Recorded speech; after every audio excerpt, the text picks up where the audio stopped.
दोस्तों, क्या आपने कभी सोचा है कि पंखा कैसे घूमता है, लाउडस्पीकर से आवाज कैसे निकलती है और बड़ी बड़ी मशीनें आखिर कैसे काम करती हैं? इन सभी के पीछे छिपा है विज्ञान का एक बेहद रोचक अध्याय, विद्युत धारा का चुंबकीय प्रभाव। आज की इस वीडियो में हम जानेंगे चुंबकीय क्षेत्र क्या होता है, विद्युत धारा से चुंबकीय क्षेत्र कैसे बनता है, मोटर कैसे काम करती है, फ्लेमिंग का वाम हस्त नियम क्या है और हमारे घरों में बिजली का परिपथ कैसे बनाया जाता है। तो वीडियो को अंत तक जरूर देखें। जब किसी चुंबक के आसपास लोहे का बुरादा बिखेरा जाता है तो बुरादा एक विशेष आकृति में व्यवस्थित हो जाता है। यह आकृति हमें चुंबकीय क्षेत्र का पता देती है। इस प्रकार चुंबकीय क्षेत्र की परिभाषा, चुंबक के चारों ओर का वह क्षेत्र जहां उसका आकर्षण या प्रतिकर्षण बल अनुभव किया जा सकता है, चुंबकीय क्षेत्र कहलाता है। इस क्षेत्र को दर्शाने वाली काल्पनिक रेखाओं को चुंबकीय क्षेत्र रेखाएं कहते हैं। चुंबकीय क्षेत्र रेखाओं के गुण: 1. ये उत्तरी ध्रुव से निकलकर दक्षिणी ध्रुव में प्रवेश करती हैं। 2. चुंबक के अंदर दक्षिण से उत्तर की ओर जाती हैं। 3. ये बंद वक्र बनाती हैं। 4. दो क्षेत्र रेखाएं कभी एक दूसरे को नहीं काटती। 5. जहां रेखाएं पास पास होती हैं वहां चुंबकीय क्षेत्र अधिक प्रबल होता है।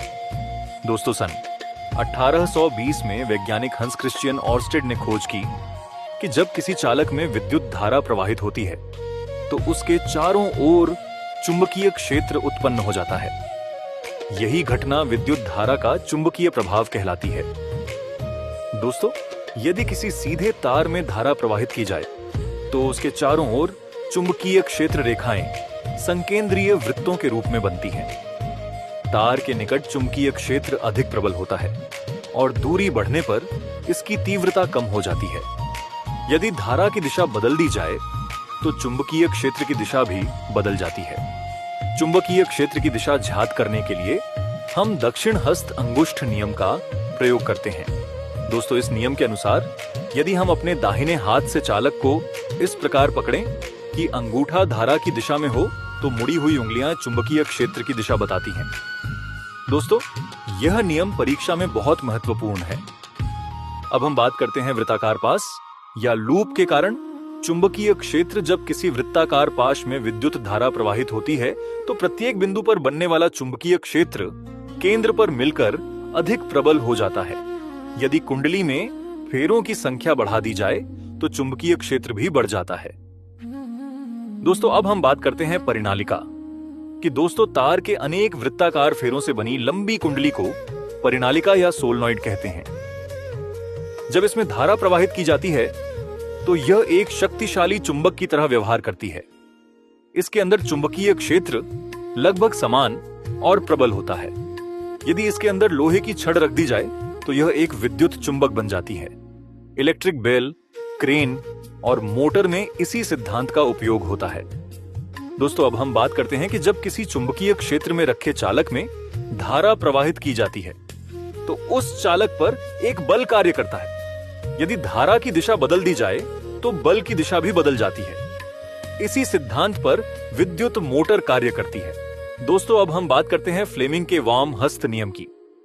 यदि बाएं हाथ की प्रथम उंगली, मध्यमा और अंगूठे को एक दूसरे के लंबवत रखा जाए तो प्रथम उंगली चुंबकीय क्षेत्र की दिशा, मध्यमा विद्युत धारा की दिशा, अंगूठा बल या गति की दिशा को बताता है।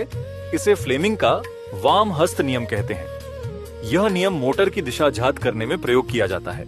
दोस्तों, आपको बता दें कि हमारे घरों में सामान्यतः 220 वोल्ट की ऐसी विद्युत आपूर्ति की जाती है। घरेलू परिपथ में मुख्य रूप से 3 तार होते हैं। 1. विद्युन्मय अथवा धनात्मक तार जिस पर लाल आवरण चढ़ा होता है। 2. उदासीन अथवा ऋणात्मक तार जिस पर काला आवरण चढ़ा होता है। 3. अर्थ अथवा भूसंपर्क तार जिस पर हरा आवरण चढ़ा होता है। दोस्तों, अब बात करते हैं फ्यूज की। फ्यूज क्या है? फ्यूज एक सुरक्षा उपकरण है जो अधिक धारा प्रवाहित होने पर पिघल जाता है और परिपथ को सुरक्षित रखता है। अर्थिंग क्या है? विद्युत उपकरणों के धातु आवरण को पृथ्वी से जोड़ने की प्रक्रिया अर्थिंग कहलाती है। यह हमें बिजली के झटके से बचाती है। अगर आपको यह वीडियो पसंद आई हो तो वीडियो को लाइक करें अपने दोस्तों के साथ शेयर करें और कक्षा 10 विज्ञान के सभी अध्याय आसान भाषा में सीखने के लिए हमारे चैनल को सब्सक्राइब करना न भूलें। मिलते हैं अगले वीडियो में एक नए अध्याय के साथ। धन्यवाद।